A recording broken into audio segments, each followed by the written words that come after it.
Hey guys, this is Ezzune from Pioneer Duelists. I've got Ben here with me, and today we had a little bit of a fun duel. Thought we'd share it with you. This is Heraldic Beast versus Nimble Fish. Anything special about your Nimble Fish, man? Well, it's a very slow build Nimble Fish, so I've tried to speed it up as much as I can by running 3 maxis, and I've cut out most of the slower genetic stuff. But other than that, it's quite nice, and it doesn't run anything above level 2. So, other than the genetic trags and etc's, none of the monarchs I run. What I really love about your deck is that out of nowhere you just see these level 2 little fish and frogs going to Master of Blades and Big Eyes. Yeah, they don't know how to counter it, so it's always fun. It's a little bit of a stun deck. People aren't expecting it. Gotta love that. See, at this play, I had a maxi in hand, and I was tempted to play it, but I thought that the better play would have been later, since in his deck makes the biggest plays during the end of the game. Yeah, that's fair enough. The only problem is, Lavalo Chain, I really plus off this play. Because I'm just dumping what I need in the grave and adding what I need to my hand, and it just all turns out pretty great. Yeah.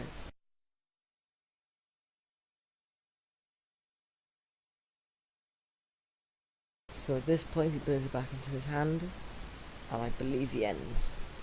Yeah, I've searched out that Abacon way, hopefully get it out into the grave next turn and start my engine going on there.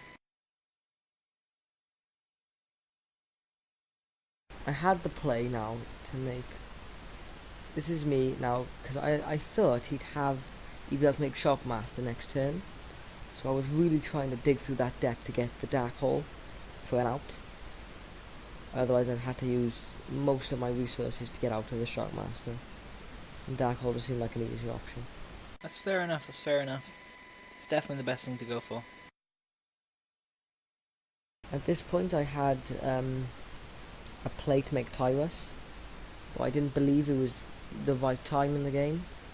I thought if I wait until next turn, then whatever he has I could beat over that, and then destroy the next card he brings out as well, instead of just wasting the attack.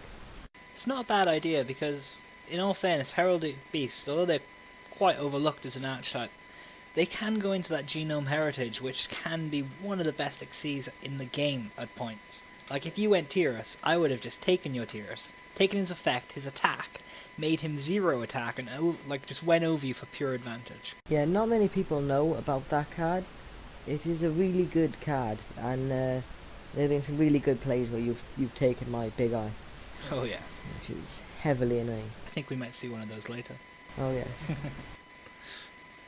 So here I am using Level of Chain's effect twice. This is just too much give me plussing. quite a bit of plussing, yeah.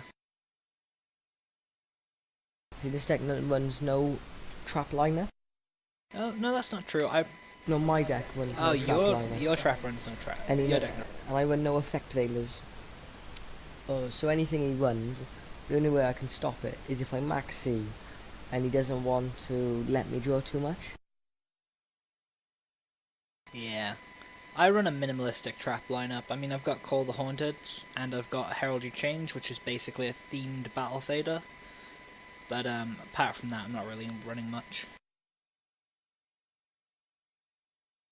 It's nice these decks because you can really rely on the cards. Oh, and there's the Max C. Sorry to interrupt you there, Ben. Ah, this put me in a really tough situation. I mean, I've gone for the tin goldfish play. Do I carry on? I mean, I'm thinking I can get to that Shockmaster, but is it worth giving you those draws? It was a hard choice. What was the other option you were thinking of other than the Shockmaster? Just sit on that. Attack over and hope to God that's not a swap frog. In the end, I decided it'd be best to give you the draws and go for the Shockmaster. I mean, it's costly, but...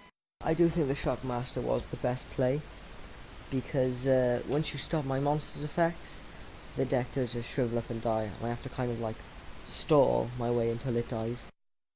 Yeah, especially if I can just keep that Shockmaster there. Yeah, and then if you can make another one, then I scoop. It's a good thing about this deck, it can make 2 Shockmasters. Which is so annoying. Because it can make Shockmasters so consistently. Yeah, it's how much you can make them.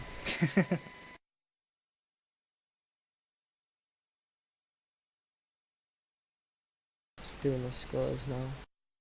I'd like to get feedback on this Heraldic Beast deck, if anyone else has played them, because I've looked online and mainly I'm just seeing people play a small amount of monsters and a trap build. Probably because someone topped a YCS in the top 16 with a stun Heraldic Beast deck. But yeah, this is running a lot more monsters, trying to be a bit faster, a bit more competitive to keep up with the meta, but I don't know. Give me your guys' thoughts if you are so inclined. Your deck runs 28 monsters, don't I they? think it's around about that, but I'd have to look. See, this is me now desperately trying to get that Dark Hole. Using all my spell trap lineups to try and get it. So it just comes down to luck of the draw in the end. Yeah.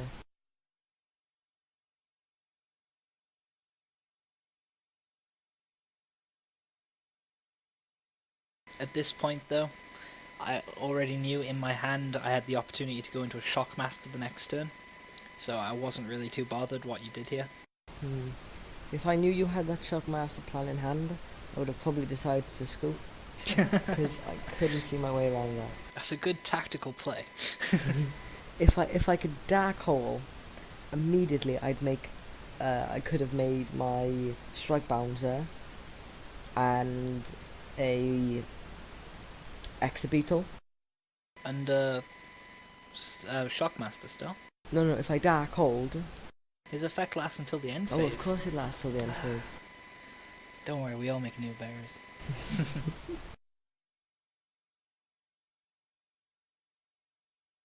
Yeah, but still desperately trying to get that Dark Hole. Using all the draw power you have.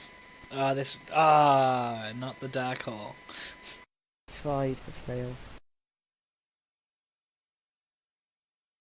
I was considering to scoop at this point. But just in case he made a stupid misplay, I thought I'd keep on going. I noticed you took the heavy. Why didn't you take the salvage? Was your grave not set up yet? It had no monsters in grave other than the one sunfish. That's fair enough. And with no monster effects to be able to activate, it would have meant there would have been nothing to gain.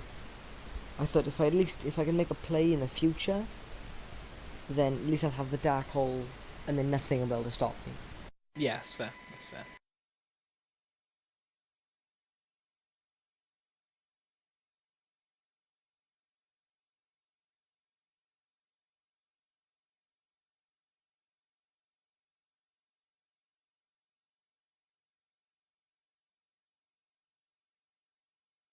I was trying to set a card here, hoping he thought it would be a Duke Frog, just to see if he'd have to use his strongest monster to beat over.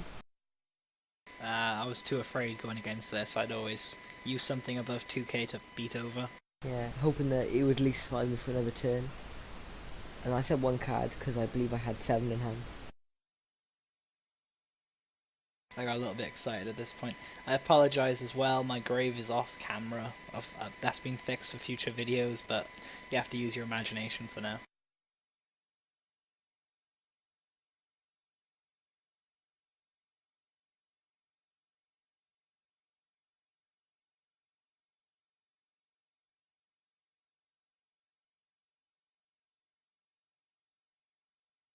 See, this is what I was really hoping. I'd either draw into a Dark Hole, or I'd have drawn into the Maxi, which when he makes this play I could have drawn.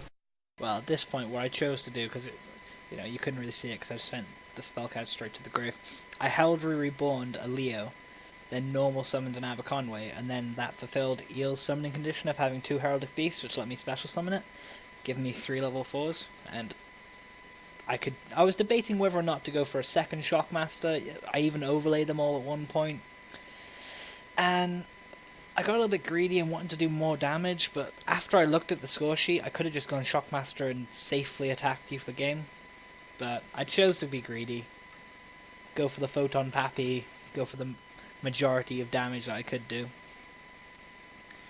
and that eventually allows me to attack for game. So we're pretty much done here. Any closing words, Ben? No, just if you have any commentary on either decks, or any advice, or if you've made a similar build, or if you want the deck list, you could always ask and we'll